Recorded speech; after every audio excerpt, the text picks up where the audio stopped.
Приветствую всех зрителей нашего видеожурнала, и это вновь рубрика «Городские цветы». Городские цветы. В этой рубрике вы уже не раз видели, как прекрасен Таганрог, а сегодня я предлагаю вам его послушать. Итак, тема выпуска «Как звучит Таганрог».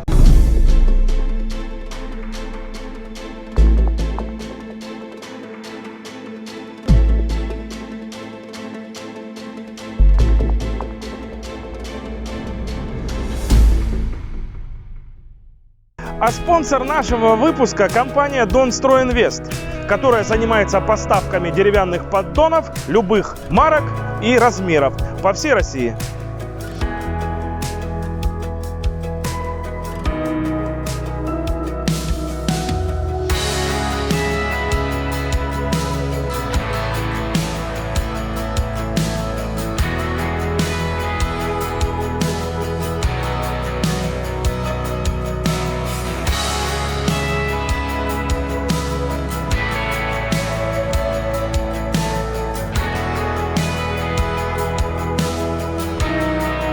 Сегодня я расскажу о персоналиях, так или иначе связанных с Таганрогом, которые имели отношение к музыке. Предлагаю не терять времени и отправиться прямо сейчас к дому брата Петра Ильича Чайковского, в котором он жил на протяжении более 11 лет. Изначально на земле, некогда принадлежавшей Ивану Андреевичу Варватце, решил построить дом подполковник, дворянин Дмитрий Калиновский. А уже на финальной части строительства он умудрился крупно проиграться в карты. Аж целых 40 тысяч рублей. Колоссальная сумма по тем временам. Например, неподалеку находится Депальдовская лестница. На ее строительство вместе со статуями и подготовкой ушло всего лишь 15 тысяч рублей. В итоге почти достроенное здание Калиновский отдает в уплату долга купцу Сарандина. В дальнейшем его вдова передает в аренду это здание обществу пароходства и торговли, которое приобрело его для своего офицера гардемарина Ипполита Ильича Чайковского, в котором он прожил с 1883 по 1894 годы. За это время к нему трижды приезжал его брат Петр Ильич Чайковский, великий композитор, о котором вы все, конечно же, знаете.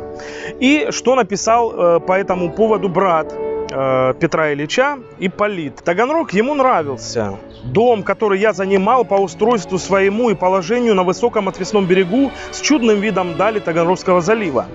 Его комната наверху, где он поместился, по-видимому, также нравились ему. В третий и последний приезд брат был в очень хорошем расположении духа. А сейчас я хочу рассказать вам стихотворение таганрогской поэтессы Натальи Образцовой. Называется оно «В доме Чайковского». «Цвели вишневые сады, звучали голоса над морем, спускались словно с высоты на землю в праздничном уборе, и слушали завороженно все, кто собрались в тесном зале. Их муза верностью связала, дарил недремлющий рояль неведомым романсом крылья. Маэстро скромно принимал тюльпанов ярких изобилие. И трое сильных, никогда не постижима их дорога, запоминали навсегда живой легендой Таганрога».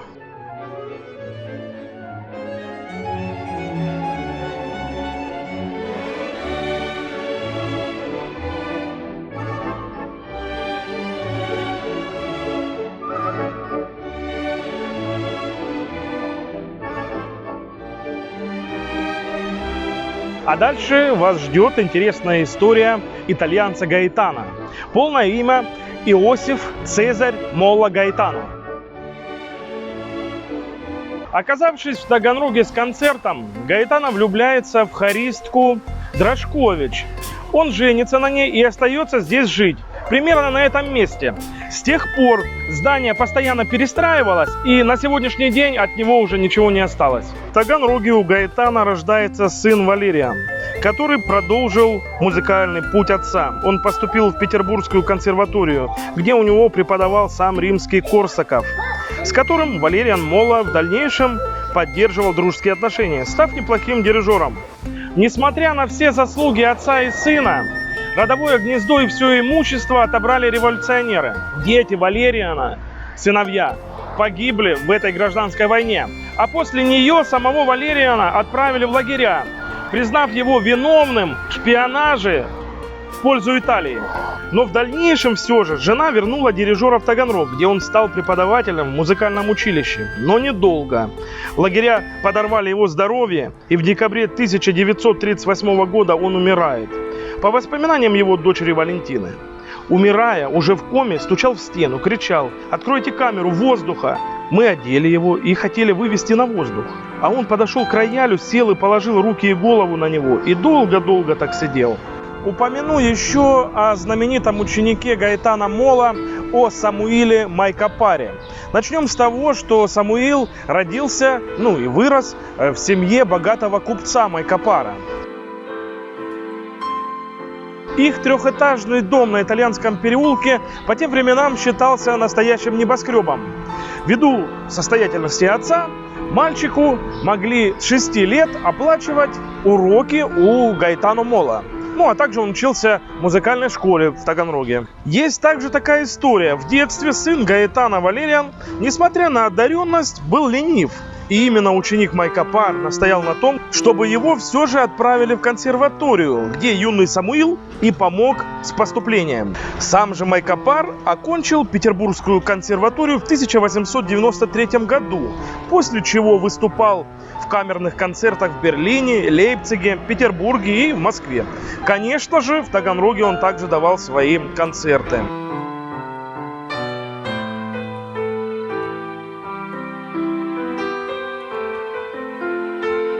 Всего композитор написал более 200 произведений. Некоторые из них входят в школьную программу. Также не могу не упомянуть его первую жену, которая благодаря связям мужа стала первой женщиной, которая полетела на самолете. Это было все в Берлине. И по тем временам новость была просто событием грандиозным. Во всех газетах печатали об этом событии. Первая женщина в России – это жена Майкопара, которая полетела на самолете. Причем, что удивительно, София Эммануиловна, именно так звали первую жену Майкопара, перед тем, как полететь, наблюдала картину катастрофы такого же биплана. Но это ее не остановило, и она все же села, решилась и пролетела на летательном аппарате. На этом все. Но в следующем выпуске вас будет ждать продолжение. Это произойдет очень быстро. Я расскажу еще о некоторых музыкантах прошлого и перейдем к современным исполнителям. Чтобы не пропустить следующий выпуск, обязательно подпишитесь, и лайк поставьте, и колокольчик отметьте. И выпуск не заставит себя долго ждать.